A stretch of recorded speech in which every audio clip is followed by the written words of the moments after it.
ሰሞኑን አልመሸም እኮ ኦልሞስት ለሁለት ምናምን ጉዳይ ምናምን እንደዛ ሰዓት ነው እንደውም በፍጥነት ወደ ቤት ልግባ ቪዲዮ ሰራላችኋለሁ ምናምን ብዬ ነበር እንደውም ያሰብኩኝ ወደ ቤት የገባሁት የነበረው ማለት ነው መንገድ ላይ የሆነ ሰፊ መንገድ ነው ኦልሞስት ታክሲ ምናምን ጨርሼ የቤቴ መግቢያ ነው ነበር የሚጠብቀኝ ከዛ ሰፊ መንገድ መጀመሪያ ላይ የነበረው ብዙም እንትን አላልኩበትም ነበር ምክንያቱም ሰዓቱ ገና ነው ሌላ ጊዜ ከዛ ሰዓትም በላይ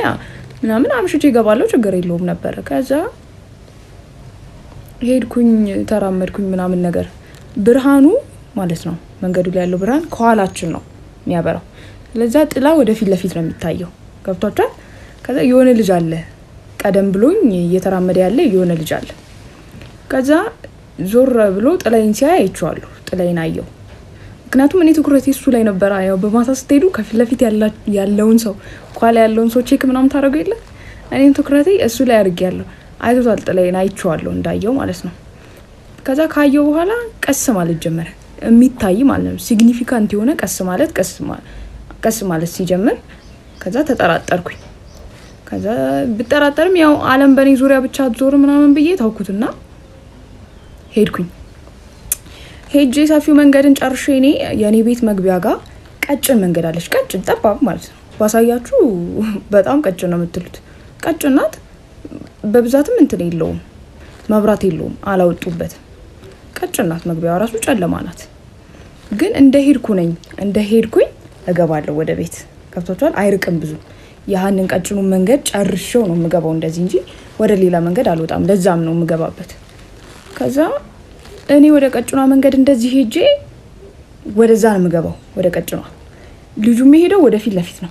ከፍቶታል ሄድንና ምን አረጋኝ መሰላችሁ ቆሞ ወደ ኋላ እንደዚህ ያየ ተንቀራፎ ያየ እኔ ወዴቱ ጋር እንደሚሄድ ማየት ጀመረ ማለት ነው ኖቲስ ማድረግ ጀመረ ከዛ እንደዚህ እኮ ሲያያይቻለሁ እንደዚህ ዞር ብሎ እንትን አየ ሄደኩ መንገዷን ቀጭኗን መንገድ አለፋት ልክ እኔ እጥፍላለሁ አብሮኝ አልታጠፈም ከዛ ቆምኩኝ እስቲ ምን ይሆናል ብዬ ቆምኩኝና እንዲያልፍ አረኩት አለፈ ኖቲስ እንዳረኩት ራሱ ኖቲስ አረገ ከዛ አለፈ ኳለው መሄድ ጀመርኩኝ ኳለው መራመድ ጀመርኩኝ ማንንም የለም ኳለው መራመድ ጀመርኩ ከዛ እየተራመደ ቆመና ሽንቱ እንደሚሸና አስመስሎ ወደዛ ጋር ቆመ ልክ ሲቆም ያው ማለፌ ግዴታ ነው አልቆም አብሬው ከዛ ሲቆም እኔ አልፌ ግን እየሰማኝ ነበረው ይሸናል አይሸናም የሚለው ነበር እየሰማኝ ነበር አልሸናም በሚገርም ሁኔታ ወዲያው ትንሽ 1-3-4 እርምጃ እንደተራመድኩኝ ተከተለኝ እግዚአብሔር ይመስገን እግዚአብሔር ይወደኛል መግቢያ በሩ እንደዚህ እዛው መንገዷ ላይ ነው መግቢያ ያለው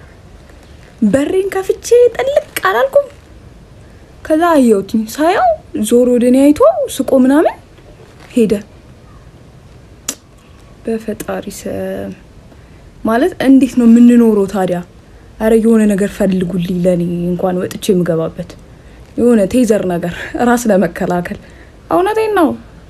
አሁን ህጉ እኮ ያዳነን አይደለም ማለት ህጉ ምንም እየተከላከለልን አይደለም እንደዚህ በፈጣጣው እሻውን እኔ ያሳሰበኝ መንገዴ ረጅም ቢሆን ኖሮ ከኋላ ምን ሊያረገኝ ነበር የሚከተለኝ የነበረው በኢየሱስ ክርስቶስ በጣም ማለት ቤት ገብቼ ራሱ በጣም ነው እንትን ያልኩኝ ያሰብኩት ማለት ነው እንዴ ራሴን በብንድ ነው የምከላከለው እኔ ብዬን ያሰብኩት ያ ቴዘር ነው የሚባለው መሰለኝ እሱ ነገር ራሱ ምን ስንትም ያውጣ ለገዛው ፈልጋለሁ ካላችሁ እስቲ ኮንታክት አድርጉኝ ለነገራችሁ ራሳችሁን ጠብቁ ሰዎች ሴቶች ራሳችሁን ጠብቁ እውነት በስመ አብ ወወልድ ወመንፈስ ቅዱስ ብቻ ወደ ቤቴ በሰላም ገብቻለሁ አይሞክሩም አይደለም ይሞክራሉ እኔ እምፈራው ነገር the more you reject ሰውየው shutdown ያረጋግና መከራሽን ትበያለሽ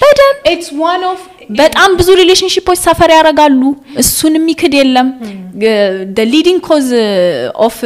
ምንድነው የባልና የሚስት ይሄ ስፓርኩ ሉዝ የሚያረጋው ትዳር ላይ ያለው ይሄ honeymoon phase ላይ ፍቅር የሚለው ነገር ራሱ እየሞተ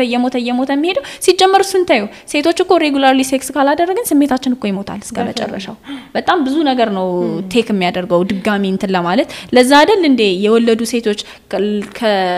ከሆነ ጊዜ በኋላ አክቲቭሊ ሴክስ ቶሎ ማድረግ አለባችሁ የሚባሉት እኮ ወልደሽ ስትነሺ ለረጅም ጊዜ ሴክስ ስለማታደርጊ በዛው ሞቶ ይቀራል ተብሎ ስለሚታሰብ ነው አይደል ሶ እሱ ኢሹ እኮ አለ እሱ ኮንሰፕት ግን እሱ ኮንቨርሴሽን ግን የተለየ ነው ትዳር ውስጥ የሚፈጸም ያስገድዶ መድፈር ጥቃት ግን የተለየ ነው መፍትሄ መፈለግ አለባቸው ኦፍ ኮርስ ባልና ሚስት አንድ ላይ ሆነው ኮምፕሮማይዝ ያልሽው ማለት ነው ኮምፕሮማይዝ እንድታደርግ እሱም የሆነ ነገር ማድረግ አለበት አይደል ዝም ብሎ ነግርን ከፈችና ሳይሆን በቃ ከጠዋት ጀምሮ ወይ ማማማቅ ካለበት እሱን ነገር ነው ማልቀበለው አሁን ምንድነው ሮል ፕሌዎች እንወዳለን የሆነ ስሜታችንን የሚያነሳሳው let me come to this point by the way ብዙዎቻችን ስለ ሴክስ ጥሩ አንደርስታንዲንግ የለንም ጥሩ ፍላጎት የለንም ወደድንም ጠላንም ወይ ይሄንን የነጆርጂንን የነቲጂን ውይይት ሁላችሁም እንዳያችሁ ተስፋ አረጋለሁኝ ካላያችሁ ሄዳችሁ እዩት 1 ሰዓት ከ12 ደቂቃ ያህል ርዝመት አለው በጣም ቆንጆ ነው ፍቅርም በጣም ቆንጆ በሆነ ሁኔታ ነበር ስታወያይ የነበረው አላስፈላጊ የሆኑ ፖይንቶች ላይ እንዳይቆዩ ምናምን ቶሎ ስትመልሳቸው ነበር በጣም ደስ የሚል ውይይት ነው ብዙ ክርክር ጫጫታ ምናምን ያልበዛበት ማለት ነውና ከላያችሁ ሄዳችሁ እዩት እና እኔ ደግሞ የምሰጠው ሐሳብ አሁን ላይ ያለን ሴቶች ሶሻል ሚዲያ ላይ በሚያበቡ ሶሻል ሚዲያ ላይ በሚወሩ ነገሮች ጥሩ በሚመስሉ ነገሮች ልክነታችንን ባንስጥ ጥሩ ነው እነሱም ሲያነሱት ነበርና አባወራነትን የሚቃወም